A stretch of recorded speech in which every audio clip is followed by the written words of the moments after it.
మీరు ఓటేసి ఆశీర్వదించి ఆ ఓటు ఈనాడు అభయ హస్తమై 2 సంవత్సరాల పరిపాలన పూర్తి చేసుకొని ఈ 2 సంవత్సరాల పరిపాలనలో ముఖ్యంగా ఉమ్మడి మహబూబ్నగర్ జిల్లా అభివృద్ధికి అత్యధికంగా నిధులు తెచ్చుకున్న సందర్భంలో వేలాది మంది మా ఆడబిడ్డలు యువకులు యువ మిత్రులందరూ ఇక్కడికి విచ్చేసి నిండు మనసుతో ఆశీర్వదించడానికి విచ్చేసినందుకు మీకు అందరికీ మనస్ఫూర్తిగా ధన్యవాదాలు కృతజ్ఞతలు తెలియజేస్తున్న మిత్రులారా ఈనాడు 2 సంవత్సరాల విజయోత్సవ సభలు జరుపుకోవాలని మంత్రివర్గ సహచరులు నిర్ణయించినప్పుడు మొట్టమొదటి కార్యక్రమాన్ని మహబూబ్నగర్ జిల్లా మక్తల్ శాసనసభ నియోజకవర్గం నుంచి ప్రారంభించుకోవాలి. అత్యంత వెనుకబడిన పాలకుల నిర్లక్ష్యానికి లోనైన మక్తల్ శాసనసభ నియోజకవర్గాన్ని మిగతా శాసనసభ నియోజకవర్గాలతో సమానంగా అభివృద్ధి చేయాలన్న ఆలోచనతో మీ నాయకుడు మా సహచర మంత్రివర్గ సభ్యులు వాకిటి శ్రీహరి గారు అడగడంతో ఈ ప్రాంతానికి విచ్చేసి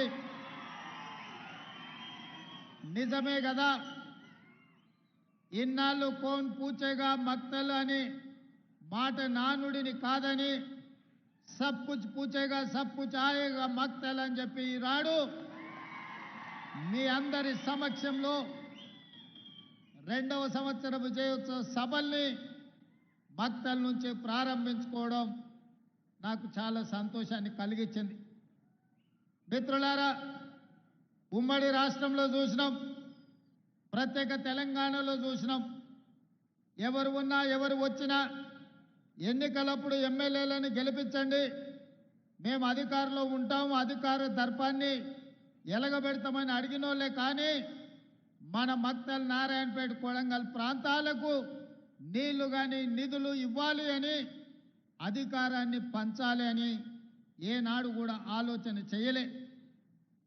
ఇవాళ 2023 డిసెంబర్ 7 తారీఖు నాడు ప్రజాప్రభుత్వం ఇందిరమ్మ పాలన అధికారాన్ని చేపట్టడానికి ఉమ్మడి పాలమూరు జిల్లా నుంచి మీరు ఆశీర్వదించి 12 మంది శాసనసభ్యులను నాకు తోడుగా అండగా నిలబడి అత్యంత సామాన్య కుటుంబాల నుంచి వచ్చిన వాళ్ళను మీరు ఎమ్మెల్యేలుగా హైదరాబాద్కు పంపించడం జరిగింది.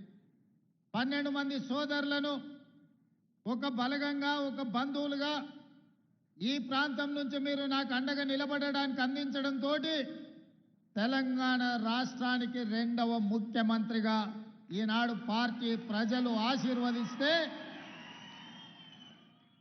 ఆనాడు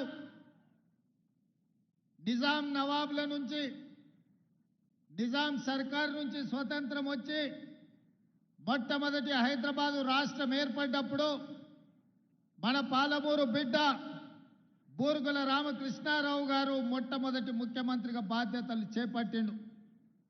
ఆనాటి నుంచి ఈనాటి వరకు 75 సంవత్సరాలలో మన పాలమూరు జిల్లాకు మళ్ళీ ముఖ్యమంత్రి అవకాశం రాలే.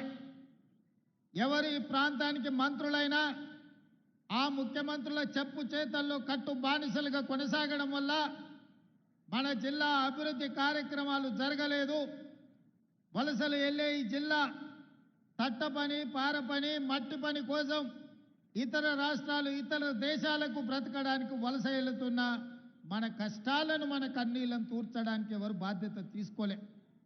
అందుకే ఈనాడు ఈ పాలమూరు జిల్లా చైతన్యమై మీరందరూ కలిసికట్టుగా ఈ ప్రాంతం నుంచి 12 మంది శాసనసభ్యులను ఎన్నుకొని నిండు మనసుతో ఆశీర్వదించడంతో ఈనాడు తెలంగాణ రాష్ట్రానికి నాయకత్వం వహించి తెలంగాణ రాష్ట్రానికి 2వ ముఖ్యమంత్రిగా ఈ పాలమూరు బిడ్డ ఒక రైతు బిడ్డ మీ సోదరుడు మీతో పాటే ఉండి మీతో పాటే పెరిగి ఒక జడ్పీటీసీగా ఎమ్మెల్సీగా ఎమ్మెల్యేగా ఎంపీగా కాంగ్రెస్ పార్టీ అధ్యక్షుడిగా ఈనాడు తెలంగాణ రాష్ట్ర ముఖ్యమంత్రిగా మీ ముందు నిలబడ్డాడంటే మీరు నిండు మనసుతో ఆశీర్వదించి పాలమూరు గడ్డ ప్రేమిస్తే ప్రాణం ఇస్తుంది, మోసగిస్తే పాతాళానికి తొక్కుతుంది అని నిరూపించరు. నేనెందుకు ఈ మాట చెబుతున్నా అంటే 2009లో ఒక ఆయన తెలంగాణ ఉద్యమం బలపడాలి, తెలంగాణ రాష్ట్రం రావాలి అనంటే ఈ ప్రాంతం నుంచి పార్లమెంటుకు వెళ్ళాలి అని వలస వచ్చి మనల్ని అడిగిండు. వలస వెళ్ళే మనకు వలసల బాధలు తెలుసు. అందుకే వలస వచ్చిన తెలంగాణ సమస్య తెలంగాణ రాష్ట్ర సాధనతోనే పరిష్కారం అవుతుంది.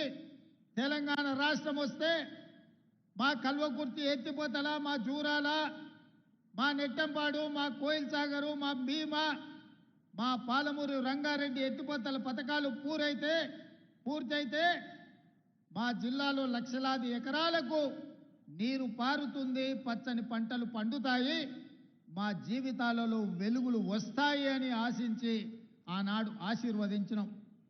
ఆనాడు అండగా నిలబడ్డాం. పాలమూరులో ఊరు లేకపోయినా, పార్లమెంటులో నోరు లేవకపోయినా మనం ఆశీర్వదించడంతోనే 2014లో తెలంగాణ